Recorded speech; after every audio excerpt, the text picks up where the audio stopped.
we're about to get in for it. Yeah, like this is a bad one if you've never heard it. Weird. If you've heard of it, then at least kind of you kind of know some things. It's like, okay, I have a warning. Kind of know what's going to happen.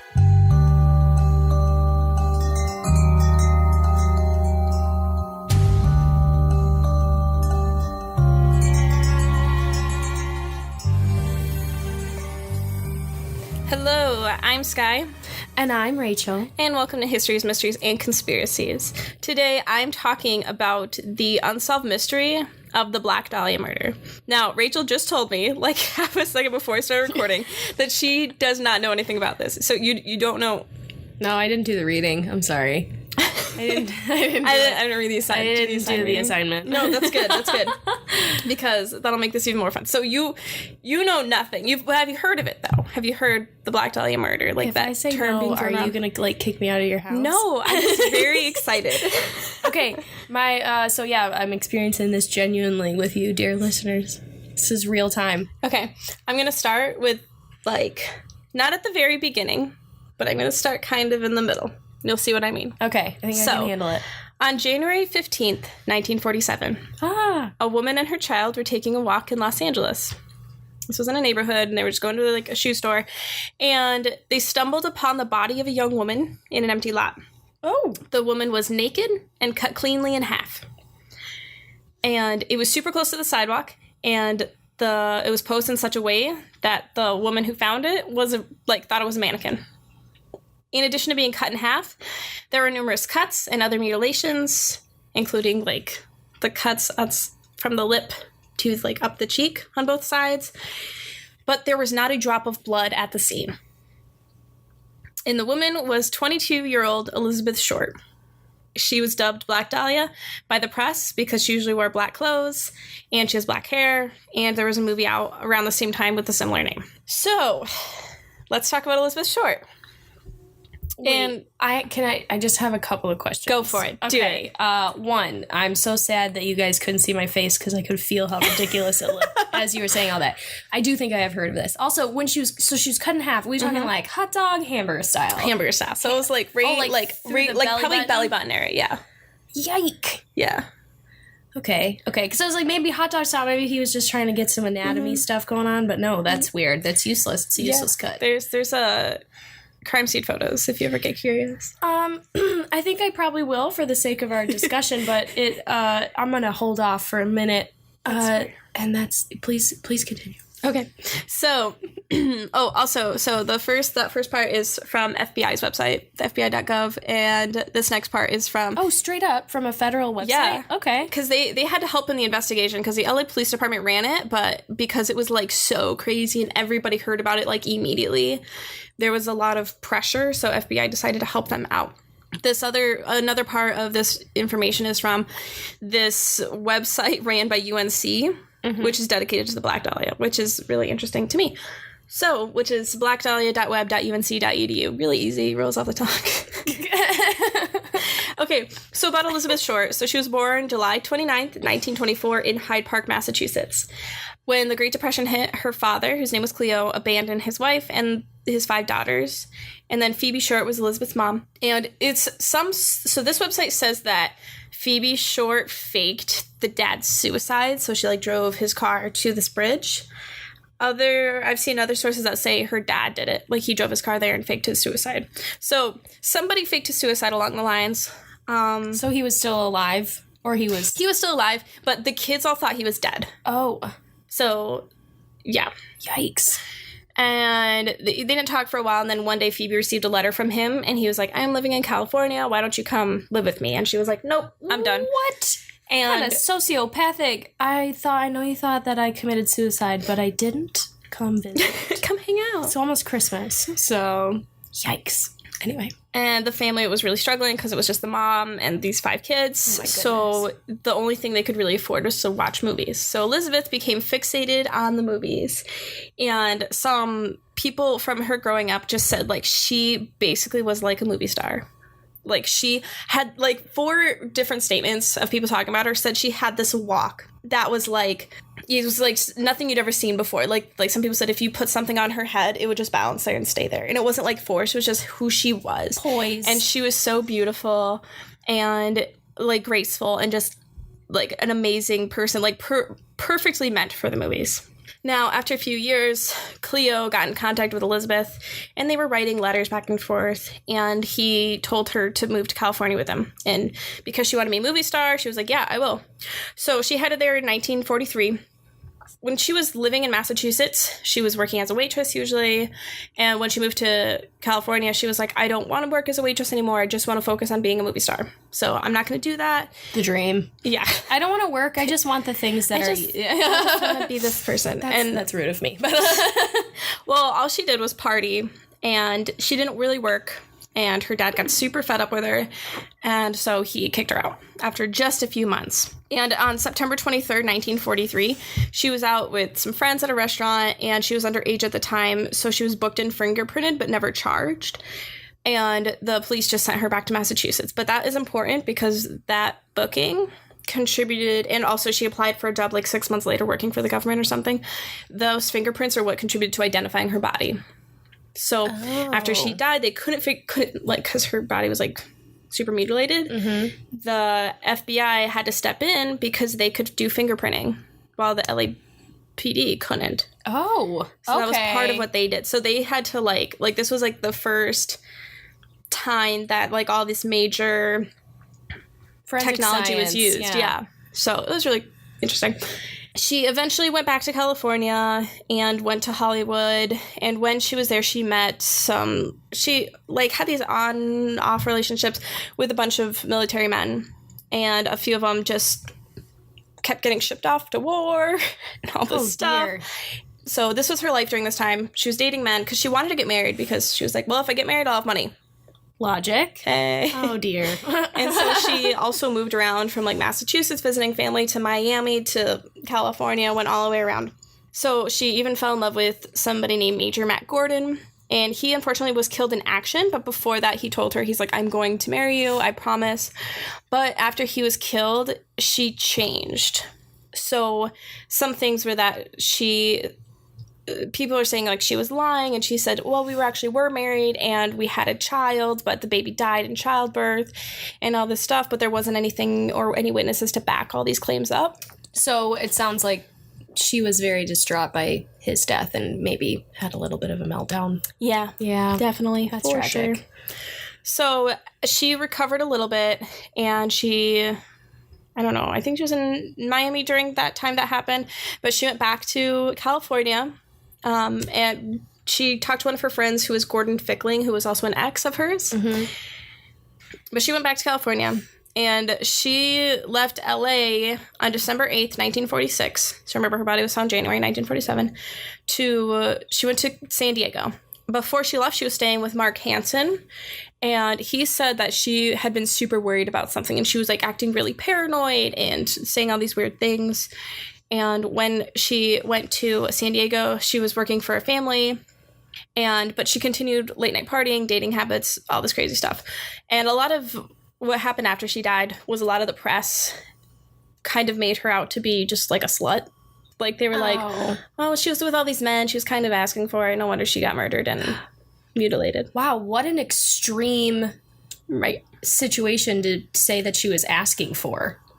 It was the gall. She was really asking bad. To get sawed in half. They were really brutal to her afterward. Because I think like for them it was like, how could this horrible thing happen? How could the authorities let this horrible thing happen? They're like, well, it was actually her fault. Like it wasn't the local authorities. Gross. But we'll get into the local authorities soon. So while she was working for this family, she met this man named Robert Red Manley, who he was an LA salesman, and he had a wife at home. Okay, some things said he had a pregnant wife, but he also had a baby, like a child.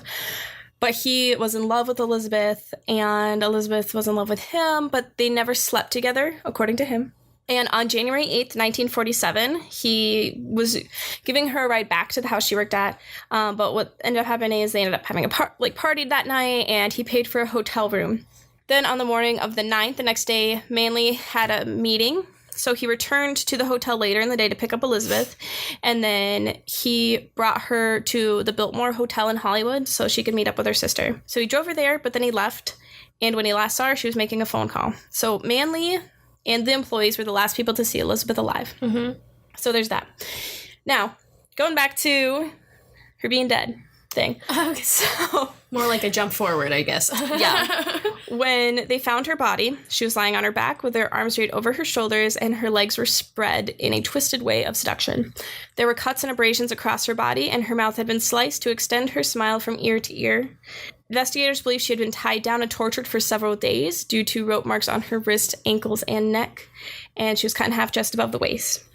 So this is what Detective Lieutenant Jesse Haskins, this is a quote from him, and this is him describing the body when he first arrived at the crime scene. The body was laying with the head towards the north, the feet towards the south. The left leg was 5 inches west of the sidewalk. The body was lying face up, and the severed part was jogged over about 10 inches, the upper half of the body from the lower half. There was a tire track right up against the curbing, and there was what appeared to be a possible bloody heel mark in this tire mark. And on the curbing, which is very low, there was one spot of blood, and there was an empty paper cement sack lying in the driveway, and it also had a spot of blood on it.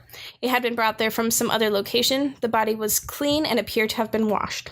So, because it was clean, they couldn't find a lot of, like, DNA or any samples, which, I mean, DNA wasn't even, like, a thing at the time, but they couldn't collect it to be examined at a future.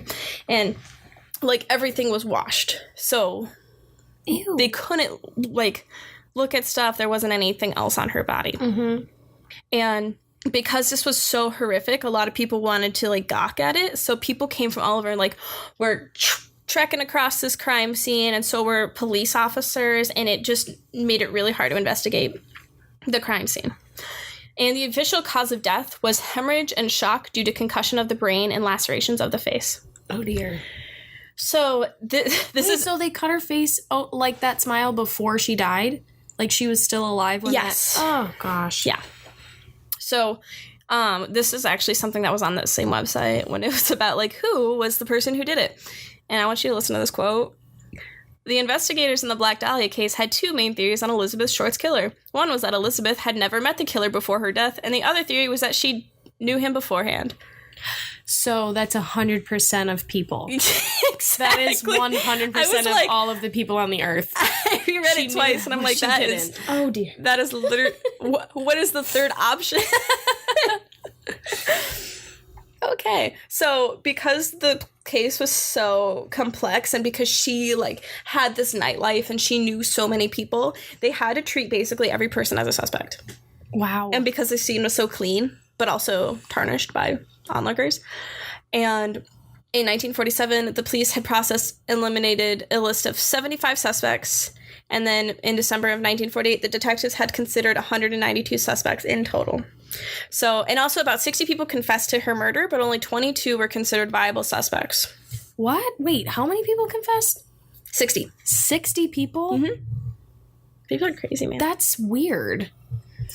Yeah. So all these people were like, yeah, no, it was me. Da da da. What would be your motive? I mean, limelight, but then if you could go to what the heck? You go to jail. It was weird. That's strange. Now, on January 23rd, 1947, the Examiner, which was a newspaper, maybe magazine, some sort of journalistic thing, received a call from a man claiming to be the killer. He told the editor that he was upset with the way the story was being told in the papers, and he offered to mail Elizabeth Short's belonging to the paper to prove his claim.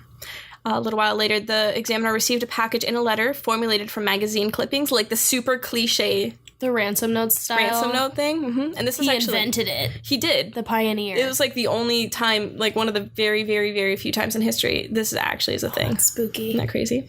But it was from an anonymous sender the following day. This package included Elizabeth Short's birth certificate, business cards, photographs, and an address book with the name Mark Hansen on it. Oh. Which, if you remember, Mark Hansen was one of her people she lived with. But like, every police person who has anything to do with this says, like, that is definitely from the killer. But after that, like, they got tailwind of that.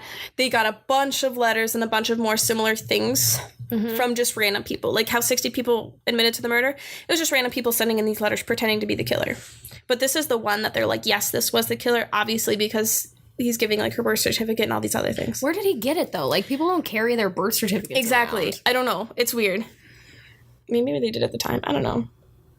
So, there are so many different suspects involved with this. I'm highlighting just a few, and I've listened to a few different podcasts, and like BuzzFeed Unsolved did this case too, and everyone highlights different suspects for this. So it's really, there isn't like one person that everyone's agreeing on. It's all over the place. Gotcha. So these are some of the ones that were highlighted that I don't necessarily think it's any one of them, but I could see reason for each of them to be the killer. So the first one is George Hodel. And the thing about... Say it again? George Hodel. Hodel. I said Hodo. Hodel. So he was a doctor, and actually he was never part of the official suspect list, but his son, who is a police officer, says he did it. Oh. So George Hodel was a doctor, and the family lived in this house, which it's like a famous house. It's like Franklin House, like Franklin Lord Wright House or something like that. But it has a secret room in it. Ooh, I love houses with secret rooms. So nice. That was like George Hodel's lair, like was a secret room. Like and a secret torture room. Just kidding, I don't like that. I don't like basically. That's not what his I like son saw the room, and he said that his dad had like really weird stuff in there, and pornography, and pictures of like naked women, and like stalker type pictures, like all this really creepy stuff in it. Also, because like their family was really well off, they would have parties for the Hollywood elites and all this fancy social people. So he had access to like that group, and basically that. And the son was just like, well, if you look at the letters, there's the handwriting comparison. Da, da, da. But everyone's like, well, anybody can draw any type of handwriting, so. That's really not great. And the son is I was listening to this interview with the son, who I don't remember his first name, but he said, he's like, well, if my dad was alive, I think he'd be proud of me, because I think he would want his name to be out there for him committing this murder in some sick, strange way. And I'm like, okay. Well, I mean, that's pretty common with murderers, right? And that would explain why they got that letter, like, excuse me, you're doing it wrong. Yeah. Here's all their stuff, and that's not right. It's still weird for the son to say this, really. Just like so excitedly. Openly. Yeah. Yikes. Okay. Another one is Mark Hansen, who was Elizabeth lived with at some time, and also there was the address book thing, but he was one of the last people to speak to Elizabeth alive before she disappeared, and at some point in time he tried to seduce Elizabeth, but she refused him. So him, there's not as much strong stuff with, except for he ended up linking like 4 other suspects, one of which was Dr. Patrick O'Reilly. So he knew Elizabeth through Mark Hansen, and O'Reilly and Hansen attended these weird sex parties things. Oh, fun. Yeah, I don't know. And O'Reilly had been convicted of assault with a deadly weapon for, and this is from the district attorney's files, taking his secretary to a motel and sadistically beating her almost to death, apparently for no reason other than to satisfy his sexual desires without intercourse. Yikes. Yeah, so he was a little bit sketchy. Oh, I should have said this earlier, but also the reason there's a lot of doctors on this list is because of the way the cuts were performed. And the fact that her blood was drained, they were like, it had to be a doctor. It had to be somebody who kind of knew what they were doing. Yeah. And then Walter Bailey is another one. This one is, there's a lot to this one. I'm just going to give a little bit. He was a surgeon, and him and his wife and him were like estranged, but his wife lived 1 block away from where the body was found. So it could have been like he dumped the body there as like a thing against his wife who lived close by. And his daughter knew Elizabeth's family. Like, she was really good friends with Elizabeth's sister, was even like a bridesmaid in her wedding, all this stuff. And then he had a mistress who he died of a neurological thing, which I did not write down for some reason, but he, like, degenerative neurological disorder or something like that. Okay. And he had a mistress who was another doctor, and then after he died, which he died not long after the murder happened, this mistress supposedly knew this terrible secret about him, and she was the sole beneficiary of all of his money. And the reason she was so that she wouldn't talk about whatever this terrible secret was. So there's a lot of speculation about what that terrible secret was, including possibly murdering Elizabeth Short. So that's one. Oh, man. And then there's like a bunch of other people, like I said, but one of the big one that actually has a lot of evidence to support it is that it's a police cover-up. That in 1949, the grand jury report found that the LAPD had corrupt officers operating with jealousy and secrecy.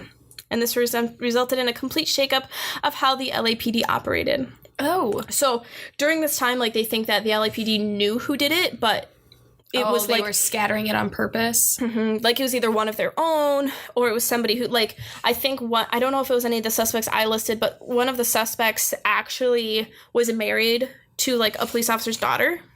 So it's like, well, if they don't want him to get in trouble, they'll cover it up, stuff like that. So it, like, there's just a lot of evidence showing that, well, maybe the police just covered it up and don't want anybody to know what happens. So to this day, they still don't know who killed Elizabeth Short and all that good stuff. Wow. You know, thinking about the mistress and the with the beneficiary and the money and all that, I don't know.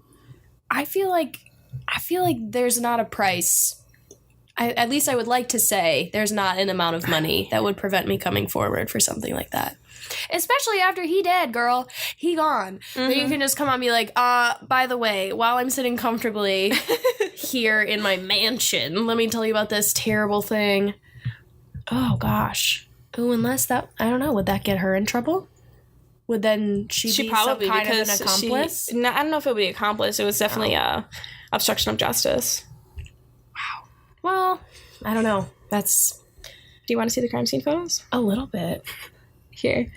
I've been making a lot of faces. I'll try and be more vocal with my disgust. I'm going to be honest with you. Disclaimer. Yeah, they're pretty bad. So, wait, let me tell you about... The first time I heard about this case was there was a movie about it, which came out in 2006. Was it any good? I've never seen it. Oh, okay. I was going to watch it, but it's not on any of my streaming sites that I subscribe to, so I can't watch it. But when it came out, there's like all this hubbub over it, and I was like, whoa, what is this? And that sounds interesting. And so little me, 11 years old, looking up this case and learning about this is part of the thing that got me to true crime. But yeah, because I heard about it from this movie. But these crime scene photos are pretty harsh. They're in black and white, so that might help. Wow. You deal with it. Here, come over here. I'm like envisioning this the way that she's positioned. It sounds weird. Oh. So, yeah, you can see her face. It's really bad. Like, can you imagine just walking with your kid and... Wow, it's like pulled so far apart. Mm-hmm. Wow, yep. Uh-huh. Nope. I don't like, That's uncool. It's disturbing. And that's so gross because it seems, to me at least, it looks like some kind of a sexual revenge kind of crime. Mm-hmm. That's disgusting because, gross. I don't even have words. One of the people, it could be somebody that knew her. Could be somebody that didn't. Somebody that didn't. I feel like it has to be somebody who knew her, because if they didn't know her, I guess there's all these twisted... They don't think it was a serial killer. Like, they could be, but... It could have been somebody that didn't know her. Like, maybe she offhandedly just offended some crazy dude. Yeah. And he ended up doing that. But then there comes the birth certificate and stuff. Yeah. Like, where would they know where to go? Exactly. Or, to grab those things if, this was deliberate. I feel like if it was somebody who didn't know her, that would only be the case if it was a serial killer. Because, all those crazy... Who was the one who made furniture out of people's skin? Oh, yeah, I know. I know who you're talking about. It's right here on this tip of my tongue. Was it Gacy? Maybe. Let's Google. I hope she's resting easy. Or haunting the heck out of his ancestors. Yes. What a spooky ghost. Legs walk in first. And then the body. Do. Are we back on Wikipedia? Yeah, we are back on Wikipedia. I should clear my history. Okay, we are serial killer Wikipedia that made today. Furniture out of skin. Oh, I wasn't the first person. Ed Gein. That's who it was. So Ed Gein did it. Who was that guy? Gein. But what I was going to say is, like, people who do that, like, I don't think they could do it just once. They would do it over and over again if they didn't know who Elizabeth Short was. Oh, you're right. Yeah. So I think it had to be somebody who knew her and was, like, really upset with her or something, or they just made him so mad that was their only logic. Tortured for days too. Mm-hmm. Like, ugh. If that's just how it ended, I can't even imagine what the days prior looked like for her. Right? That's the most unfortunate. So that was the Black Dahlia murder. Good to be here. Yeah. It's very interesting. It's very interesting. It's very upsetting. And that's why I was kind of like, when the fact that you hadn't heard it before, I was like, oh, we're about to get in for it. Yeah, like this is a bad one if you've never heard it. Weird. If you've heard of it, then at least kind of you kind of know some things. It's like, okay, I have a warning. Kind of know what's going to happen. Yeah, so there's that. Interesting. Well, I wonder if there's something in the future that will come to light. Maybe, one of those things where you could be like, I solved this 80-year-old case. This would be a cool one to have a conclusion to. This would be a cool one to have a conclusion to. It's so hard because there's so many different people. And, maybe somebody will come forward. There was supposedly, I wish I knew her name. There was this, excuse me, Milo. We're not going to be there. Thank you. There was this journalist, which I wish I knew her name, and it was like the first woman journalist at the time who was really, really good. Like she knew what things were before anybody else did. Okay. And this was a time in history when journalists and the police, the journalists actually kind of knew things before police did. Mm-hmm. So all this was happening, but she was super good to the point where I don't remember, the paper she worked for was like, you need to just slow down so everyone else can catch up. And she actually supposedly knew who the Black Dahlia murderer was. Did she get murdered? She didn't get murdered. She just, I think died of old age or something like that. I wish I knew her name. But when she died, she was like, yeah, I know who the Black Dahlia murderer was. And they're like, well, who was it? She goes, well, he's dead now, so it doesn't matter. But, they wouldn't let her come forward with that information. Why? So that kind of also supports the LAPD thing. Oh. If it was a cover-up and the newspapers and the police worked closely together and the police were like, hey, we'll pay you off. Don't let this leak. But it's like, why couldn't you just tell one person? He was dead. It didn't matter. Yeah, if he's dead, then it super doesn't matter. Mm-hmm. Spill it. The beans, girl. We want them. Spill the beans. Maybe she's got a journal somewhere. I know. I feel like if you had a secret like that, there must be a closet somewhere where she's just scribbled it, the name, and just to clear your conscience, you had to get the name out. Ugh. What a gross thing to know and not be able to tell anybody. Yeah, no price. I don't think so. Anyway, so that was that. What's your price? I'm asking you, faceless people out there. Well, you have faces. I just can't see them. Floating ears. Floating ears. Ooh, that's I don't like that's that an interesting image. Sight. Just a bunch of floating ears. Anyway. Let us know your thoughts on this. And if there's a suspect I didn't mention that you think I should have because they are really... If they clearly did it. If you know... did it. If you did it, let us know. Maybe don't tell us, actually. I don't want to get involved in that. Yeah, no, there's no price, remember? Okay, and go ahead, follow us on Instagram where you can see pictures. I won't post any crime scene photos, but... if you Google them and if you want to look at them, they're very easy to find. But I'll post pictures of Elizabeth Shore and some of the newspaper clippings and cool stuff like that. That's on Instagram at HMCT Podcast. And follow on Twitter where you can find hints at what future episodes will be and sneak peeks like that. And that is at Podcast HMCT. And you can always go on our website for show notes, which is historiesmysteriesconspiracies.com. I think that's everything. Okay. Do you have any final thoughts, Rachel? Not today. I don't have any. No thoughts today. No thoughts today. What a Monday. Okay. Well, be your weird self. Goodbye.